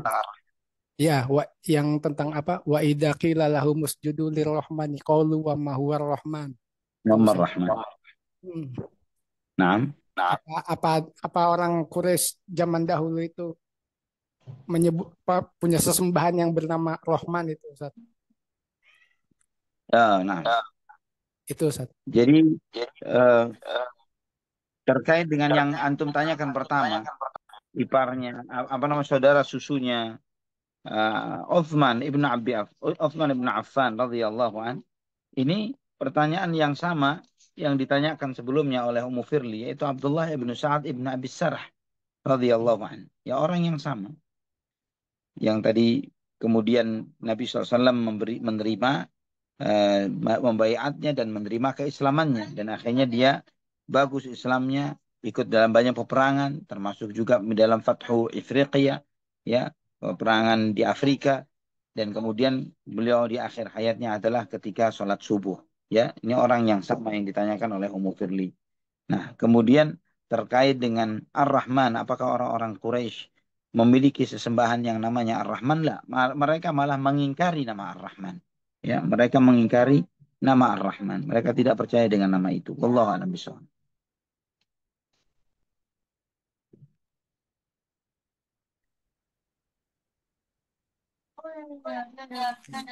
Jazakumullah khairan Ustaz atas Wa atas jazakumullah khairan. Barakallahu fikum. Baik, Masya Allah, Nabi Yahya. Selanjutnya kami persilakan Akhi Harun yang berada di Cirebon. Silakan Akhi Harun. Ya, terima kasih. Bismillahirrahmanirrahim. Assalamualaikum warahmatullahi wabarakatuh. Waalaikumsalam warahmatullahi wabarakatuh. Semoga Ustadz beserta tim dari Bumiku Mengaji selalu dalam keadaan sehat dan tetap dalam lindungan Allah Subhanahu wa taala. Amin ya rabbal alamin. Ya Ustadz, di sini ana mau bertanya Ustadz sekaligus minta nasihat juga saja. Ana kan terlahir ya dalam keadaan penyandang disabilitas tunanetra Ustadz ya. Nah, sedangkan di keluarga anak sendiri ya, mohon maaf ya untuk masalah tradisi kayak kalau ada yang meninggal kan pada tahlilan saja, tahlilan, maulid nabi, kadang masih kental banget Ustaz, kadang masih sering melakukan. Dan alhamdulillah ya termasuk anak juga dulu sering melaksanakan kegiatan kayak gitu. Nah terus alhamdulillah beberapa tahun yang lalu ada teman anak Ikhwan yang bisa mengarahkan anak kalau misalkan kayak merayakan Maulid Nabi itu kayak nggak boleh, itu tidak ada tuntunan dari Rasulullah SAW, bahkan itu bid'ah. Nah, ya awal-awal anak merasa merasa kok kenapa sih padahal itu kan kegiatan baik, berbagi kenapa tidak boleh. Cuman setelah anak pelajari ya memang benar juga, harusnya kita kalau melaksanakan ibadah harus sesuai tuntunan dari Rasulullah SAW, tidak boleh menyelisih sunnah. Nah, terus anak alhamdulillah pas pertama kali memang susah Ustaz. Cuman setelah beberapa kali ya meninggalkan alhamdulillah nyaman-nyamannya aja Ustaz, nyaman-nyaman. Perasaan nyaman. Cuman tantangannya gini Ustaz, banyak warga-warga yang nanya kenapa kamu nggak, kalau ada yang meninggal nggak hadir ke tahlilan? Apa kamu sudah terpapar maaf Wahabi atau gimana? Nah, waktu itu ada diem aja. Gimana Ustaz? Tinggal di mana? Ana di Cirebon, di kota Cirebon. Oh, Masya Allah. Di kotanya ya? Iya, di kota. Nah, iya Masya pokoknya Allah. saya mohon nasihat dari Ustaz agar saya tetap istiqomah. Gitu, Ustaz. Ya Terima kasih. Rahman, ya Assalamualaikum Rahim. warahmatullahi Nah. wabarakatuh. Waalaikumsalam warahmatullahi wabarakatuh. Kalau antum ditanya, kenapa sudah tidak hadir tahlilan lagi? Apakah sudah terpapar Wahabi? Jangan katakan begitu. Antum katakan bahwa anak terpapar fikih madhab Syafi'i. Ya, katakan anak mengikuti madhab Syafi'i. Ingat yang Anda sampaikan bahwa di dalam buku-buku fikih madhab Syafi'i, terutama judul kitabnya adalah I'anatut Talibin. I'anatut Talibin ini ada 4 jilid. Buku itu syarahnya kitab Fathul Mu'in. Kitab I'anatut Talibin ini adalah buku rujukan di banyak pesantren. Ya, pesantren-pesantren tradisional Nahdlatul Ulama pun menggunakan buku ini. Ini syarah dari kitab Fathul Mu'in. Di dalam bab tentang ini, bab jenazah, dibahas tentang masalah, dan di dalam kitabul jenazah, dalam buku itu dibahas tentang masalah memperingati kematian. Bahkan di sana disebutkan bahwa perbuatan itu termasuk bid'ah yang munkar. Dan bahkan di sana disebutkan bahwa orang yang mengingkari perbuatan ini, bahkan ulil amr yang mengingkari perbuatan ini akan berpahala. Seperti itu disebutkan dalam kitab I'anatut Talibin tersebut. Ya, memang sengaja anak ulang-ulang supaya antum bisa menghafal, mengingat, kalau setidaknya mencatat, bisa di browsing nantinya tentang tahlilan dan kitab I'anatut Talibin. Bagaimana komentar kitab tersebut terkait dengan perayaan tahlilan, dan banyak lagi di buku-buku fikih mazhab Syafi'i yang mengatakan seperti itu. Jadi kalau antum ditanya, apa antum terpapar Wahabi? Lah, anak terpapar fikih mazhab Syafi'i. Seperti itu jawabannya. Dan itu akan sekaligus juga memberikan kesan dakwah kepada mereka. Wallahu a'lam bishawab. Iya, terima kasih Ustaz. Barakallahu fiik. Barakallahu fiik akhi Harun wong Cirebon je ya barakallahu fiik. Selanjutnya Masya Allah. eh, eh, Ibu Ida Rasyad ya di Swedia. Fadol Ibu Ida.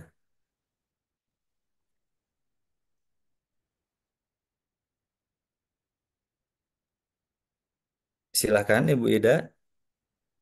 Sudah resen jika ingin bertanya.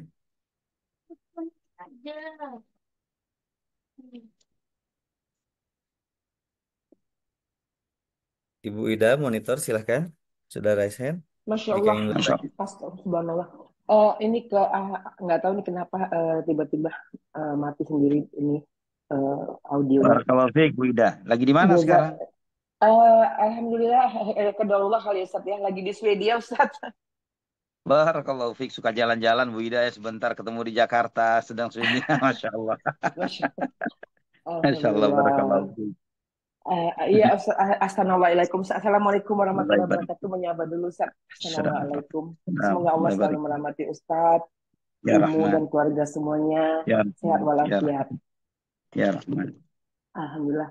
Afwan tadi ini nggak tahu audio Anda ke-mute atau gimana, tiba-tiba nggak ada suaranya. Ustadz, Anda ingin bertanya, dan pertanyaan ini sering ditanyakan juga di kalangan teman-teman.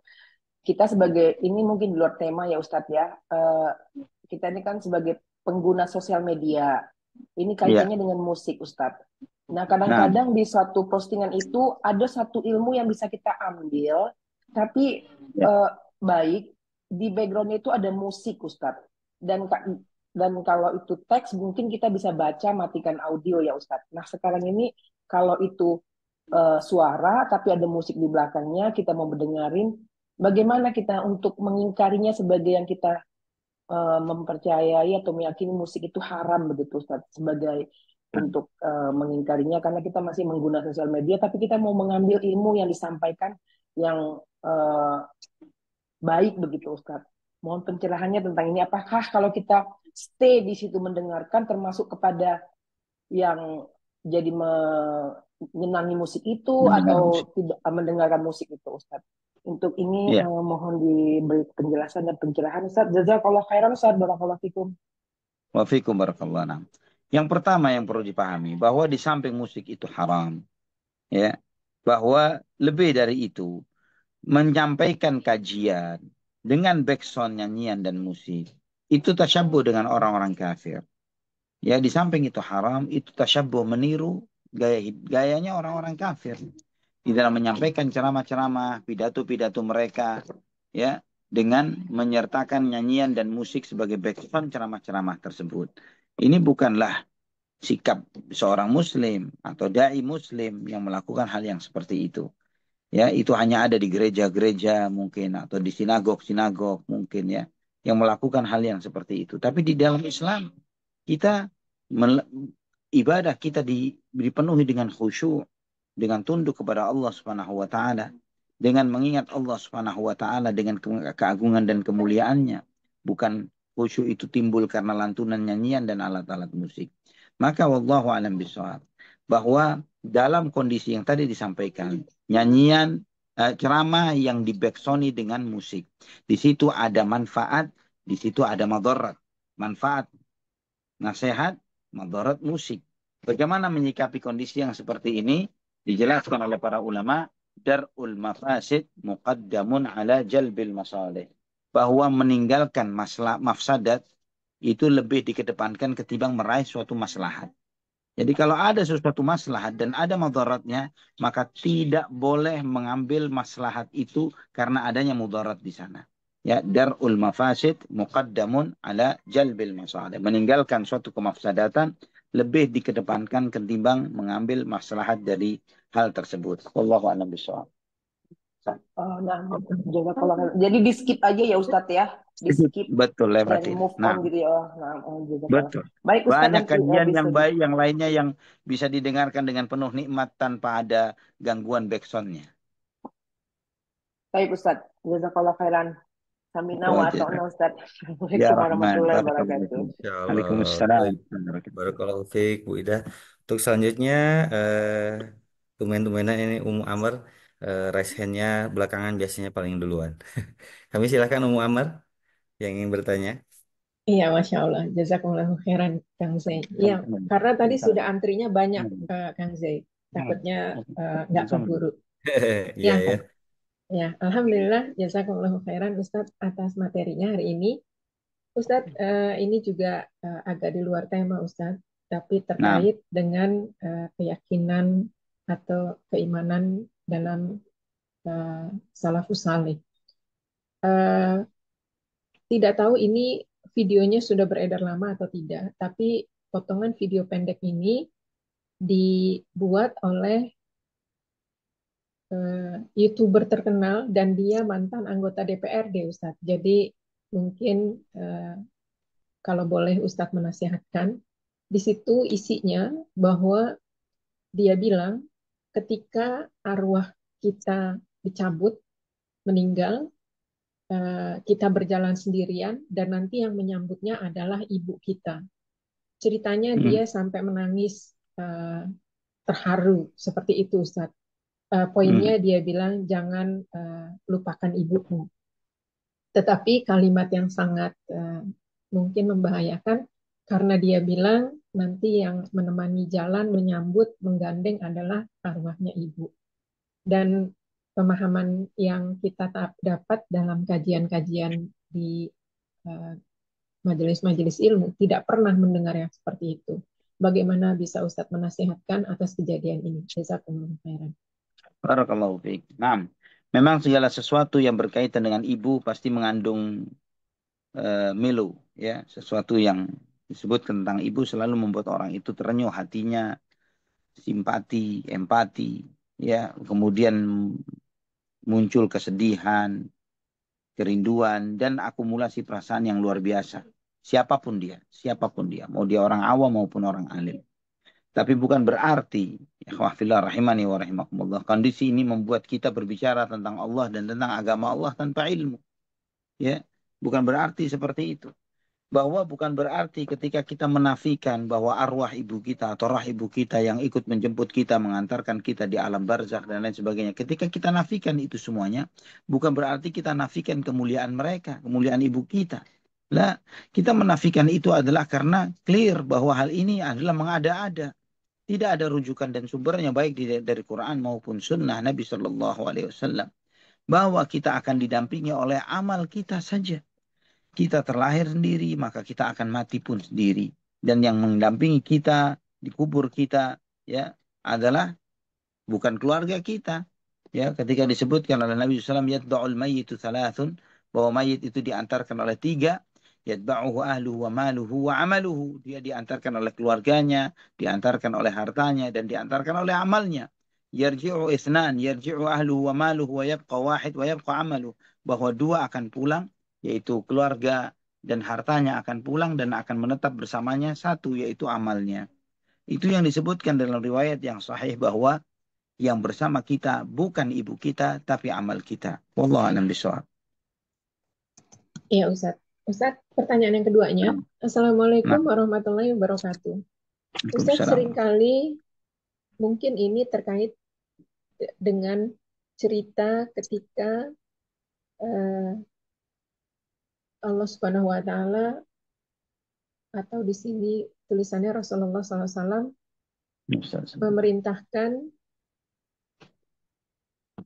Abu Bakar untuk tetap memberikan tunjangan atau bantuan kepada kerabatnya yang miskin, padahal sudah memfitnah luar biasa. Di sana Allah. biasanya ada kaitan keikhlasan, Ustaz. Ketika Betul. baik-baik saja ikhlas membantu, tapi ketika ada sesuatu yang tidak mengenakan, ikhlasnya jadi hilang. Nah, untuk yang kami imannya masih lemah, Ustadz, hal itu sering terjadi. Apa yang bisa Ustadz nasihatkan? Karena ketika diceritakan tentang sahabat Abu Bakar, lantas disahuti dengan itu kan imannya sahabat, kita kan bukan. Nah, yang seperti itu Ustadz agak sulit untuk memberitahunya. Mohon nasihatnya, jazakumullah khairan. Baik, naam. Barakallahu fikum.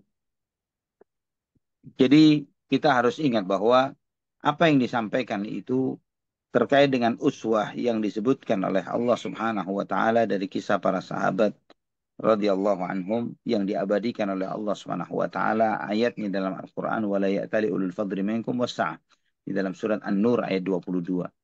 Ya, bahwa Allah mengingatkan bahwa janganlah sampai orang-orang yang memiliki kelebihan harta dan kelapangan harta di antara kalian bersumpah untuk tidak memberikan kepada kerabatnya, kaum muhajirin dan orang-orang yang miskin yang berjihad di jalan Allah, di jalan Allah Subhanahu wa taala. Falyafu wal yasfahu, ala tuhibbuna yaghfirallahu lakum. Hendaklah mereka memaafkan dan berlapang dada. Maukah kalian diampuni oleh Allah Subhanahu wa taala dosa-dosa kalian? Nah, itu innallaha ghafurur rahim, sesungguhnya Allah Maha Pengampun dan Maha Penyayang. Dan apa yang dilakukan oleh sahabat, kita manusia, kita semua manusia ini memang selalu ditipu oleh syaitan dengan statement-statement seperti itu. Ya, itu kan nabi, itu kan sahabat, itu kan begini, selalu aja dalih penolakan terhadap kebenaran yang sampai kepada kita. Terus kalau kondisinya seperti itu, kapan kita mau memperbaiki diri? Kapan kita mau menjadi lebih baik? Ya, dalam urusan dunia, tidak sedikit sebagian mereka berusaha untuk membaca, misalnya artikel, tulisan, atau buku yang ditulis tentang Warren Buffett misalnya, atau yang ditulis tentang Bill Gates misalnya, atau yang ditulis tentang Elon Musk misalnya, atau yang lainnya, yang ditulis oleh tokoh-tokoh itu dengan dalih untuk meniru jejak mereka, dengan mengatakan bahwa orang sukses itu meninggalkan jejak. Baik, dalam urusan harta dunia, mau melakukan itu, tapi untuk urusan akhirat tidak mau mencontoh contoh yang memang Allah letakkan dia sebagai contoh, yaitu Nabi kita Muhammad SAW, yang Allah telah menyampaikan dia adalah uswatun hasanah, suri tauladan yang baik. Kalau misalnya diutusnya seorang nabi, yaitu Muhammad SAW, bukan untuk sebagai sebuah contoh, hanya sebagai figur yang disanjung-sanjung dan dimuliakan belaka, bukan untuk ditiru dan dicontoh, maka salahlah statement atau ayat yang mengatakan beliau adalah suri tauladan, contoh yang baik. Allah menyebutkan beliau sebagai contoh yang baik, artinya Nabi Muhammad SAW sangat bisa untuk ditiru dan dicontoh. Terlebih lagi, apalagi para sahabat radhiyallahu anhum. Ayat-ayat itu mengajarkan kepada kita bahwa keikhlasanlah di dalam beragama yang membuat mereka begitu ringannya menjalankan hal-hal yang saat ini bagi sebagian besar kita sesuatu yang berat. Wallahu a'lam bishawab. Iya, Ustaz. Boleh satu lagi, Ustaz, pertanyaan singkat? Silakan. Nah, Iya. Assalamualaikum warahmatullahi wabarakatuh. Ustaz, mohon Waalaikumsalam. nasihatnya. bila anak saya suka membaca tafsir, tapi maunya tidak pernah berurutan, Ustadz. Jadi biasanya mungkin kalau udah pertama-tama dia pilih Al-Ikhlas, tapi nanti dia pindah ke Al-Ma'un, nanti pindah lagi ke Al-Kahfi, Ustadz. Apakah yang demikian boleh-boleh saja, Ustadz? Mohon nasihatnya, jazakumullah khairan. Barakallahu fiik. Boleh. Selama dia yang dibaca adalah ayat Al-Quran dan tafsir Al-Quran adalah kitab hidayah. Kitab petunjuk. Dari surat Al-Fatihah sampai An-Nas adalah isinya hidayah, petunjuk. Mau dia baca yang dari manapun, dia akan mendapatkan petunjuk itu insya Allah. Wallahu a'lam bishawab. Iya, Ustadz. Masya Allah. Terakhir nih, Nah, Ustadz. Sebenarnya pertanyaannya sama-sama. tadi sama. Ustadz, bila saya terjangkit futur, Ustadz, dan futurnya udah cukup lama futur dan terus-terus saya malas sekali melakukan ini dan itu, apakah ini ada beban dosa yang saya saya tanggung dari zaman sebelum-sebelumnya yang saya mungkin tidak ketahui. Apa yang bisa Ustadz nasihatkan untuk bangkit dari kefuturan berkepanjangan ini? Jazakumullahu khairan. Nah, wajazakumullah khair. Nah, futur itu jika diperturutkan bukan terkait dengan dosa yang lalu-lalu, tapi itu adalah dosa yang saat ini yang sedang dilakukan. Ya, saat ini futur yang mengundang futur yang lainnya. Namun ketika disadari kondisi futur tersebut dan kemudian dia berusaha untuk taubat kepada Allah, kemudian mencari sebab-sebab agar dia recovery dari kondisi futurnya tersebut dengan hadir majelis ilmu, dengan silaturahim kepada kerabat dan keluarga, duduk dengan para sahabat, pada saudara-saudara seiman, dan kemudian mungkin bersilaturahim kepada orang-orang atau menjenguk orang sakit atau ziarah kubur, kemudian apa namanya, mengusap kepala anak yatim, ya, mendatangi anak yatim dan lain sebagainya, melihat kondisi saudara-saudara kita yang terzalimi dan membantu mereka seperti yang terjadi di Gaza dan yang lainnya. Nah, ketika dia melakukan upaya-upaya recovery terhadap kondisi futurnya, maka akan hilanglah sebab-sebab tersebut. Jangan sampai kemudian dia mencoba mendiagnosa sesuatu yang unpredictable tentang kondisi futurnya sekarang, padahal dia melakukannya saat ini dan itu pun sudah kondisi dosa ketika dia memperturutkan kondisi futur tersebut. Wallahu a'lam bishawab. Baik, Ya, insya Ustadz, Allah. jazakumullahu khairan. Ustadz, ini ada yang tanya barusan, tambahan aja, Nah, Ustadz. Walaupun ini nah. udah pernah dijelasin. Hanya bertanya, ketika ada tafsir jalan lain, apakah kita boleh menggunakannya? Nah, jawabannya waktu itu pernah dikasih tahu boleh menggunakannya, cuma atau hanya saja untuk terjemah bahasa Indonesianya harus berhati-hati siapa penerbitnya. Apakah demikian, Ustadz? Siapa yang jawab begitu? Eh, ada di kajian, Ustadz. Ana tidak menyarankan baca tafsir Jalalain, tapi sebaiknya membaca tafsir As-Sa'di. Kenapa? Tafsir Jalalain yang ditulis diantaranya oleh Imam Jalaluddin Asyuti rahimahullah, ada banyak kesalahan-kesalahan yang cukup signifikan dalam masalah akidah, terutama di dalam takwil sifat-sifat Allah Subhanahu wa taala, mentakwilkan sifat. Dan ini kesalahan yang sangat fatal terhadap akidah dan manhaj Ahlus Sunnati wal Jamaah. Ya, itu di antara takwil yang cukup fatal di dalam kitab tafsir Jalalain. Jadi saran ana, setidaknya kalau tafsir yang ringkas dan kecil, maka Al-Muyassar. Ya, kalau tidak mendapatkan Al-Muyassar, maka As-Sa'di. Dua tafsir ini insya Allah lebih dari cukup untuk bagi siapapun yang mau mengkaji tafsir Al-Quran dengan ringkas dan mudah dan tidak ribet dan akan menuju kepada tujuannya, yaitu memahami kandungan dari surat atau ayat yang sedang dibacanya, maka tafsir Al-Muyassar atau As-Sa'di. Wallahu a'lam bishawab. Iya, Ustadz, jazakumullah khairan. Mungkin ini terkait aplikasi, Ustadz. Karena kalau di aplikasi online itu ada pilihan, salah satu pilihannya tafsir Jalalain. Dan kalau kita buka di tanzil.net juga ada, Ustadz. Jangan ya, Ustadz? Ya. Sebaiknya Al-Muyassar atau As-Sa'di. Iya, beberapa aplikasi, namanya aplikasi Ayah kalau tidak salah. Ayah. Itu aplikasi Al-Quran juga. Bukan pakai T, tapi pakai H. Ayah. Ada ayat pakai T, ada ayah pakai H. Yang Iya, ayah Ustaz. pakai ha, itu ada terjemahan Al-Mukhtasar. Ya, terjemahan tafsir Al-Mukhtasar. Artinya ringkasan tafsir-tafsir ulama. Dan itu cukup cukup bagus sekali sih. Wallahu a'lam bishawab. Iya, Ustaz. Coba. Jazakumullahu khairan. Wa jazakumullahu khairan. Tapi Masya Allah, betul sekali Ustaz.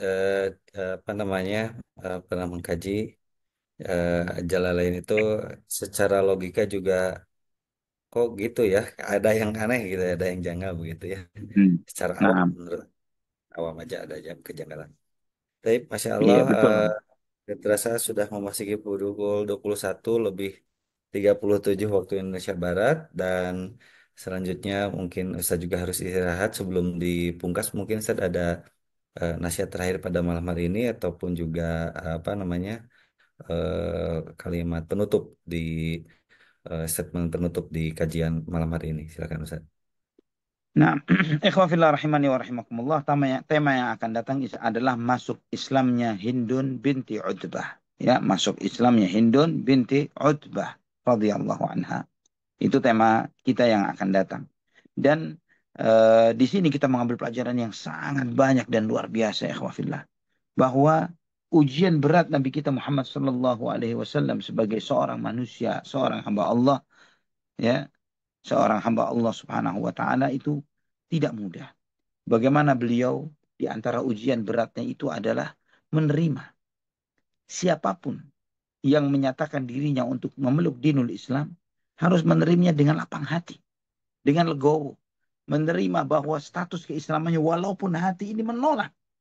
Tapi bagaimana beliau sebagai utusan Allah Subhanahu wa taala, sebagai hamba Allah Subhanahu wa taala, beliau harus menunjukkan sikap untuk menerima kondisi itu. Ya, menerima siapapun yang menyatakan keislamannya. Dan kita melihat bagaimana Nabi Shallallahu Alaihi Wasallam ketika menerima keislaman itu menjadikan mereka begitu terbeli hatinya, membuat mereka yang aslinya sangat benci kepada Nabi SAW dan begitu menjadikan beliau sebagai musuhnya, kemudian menjadi orang yang sangat dicintai oleh mereka, dan mereka pun rela mati untuk agama Nabi Muhammad SAW, untuk membela agama beliau, untuk menjadi seorang yang mati syahid di jalan Allah Subhanahu wa taala, seperti Ikrimah bin Abi Jahal radhiyallahu anhu warda. Dan juga kita mengambil pelajaran bahwa orang yang sudah wafat nggak ada pentingnya kita mencela dan mencemooh dan menghinanya, ya. Maka di dalam dinul Islam kita tidak diajarkan untuk mencela fulana, fulan, dan lain sebagainya. Ya, tidak ada ajaran misalnya untuk mencela siapa misalnya dari orang-orang kafir yang sudah mati. Itu tidak diajarkan di dalam dinul Islam. Walaupun orang itu begitu jahat dan begitu bengis ketika hidupnya, ya, misalnya membunuh para nabi, kita tidak diajarkan ayo melaknat siapa yang membunuh Nabi Yahya, Nabi Zakaria. Dan lucunya sekali bagaimana orang-orang Syiah mereka menjadikan itu sebagai syiar agamanya. Menjadikan melaknat Abu Bakar, melaknat Umar, melaknat Utsman, melaknat Ummahatul Mukminin sebagai bagian dari agama mereka. Yang itu semakin mempertegas dan memperjelas bahwa ajaran agama mereka bukanlah agama yang diajarkan dan diwariskan oleh Rasulullah SAW kepada kita. Wallahu a'lam bishawab. Mungkin sampai di sini ikhwah fillah. Aqulu qawli hadza subhanakallahumma bihamdik asyhadu an la ilaha illa anta astaghfiruka wa atubu ilaik. Wassalamualaikum warahmatullahi wabarakatuh. Waalaikumsalam warahmatullahi wabarakatuh. Terima kasih Ustaz.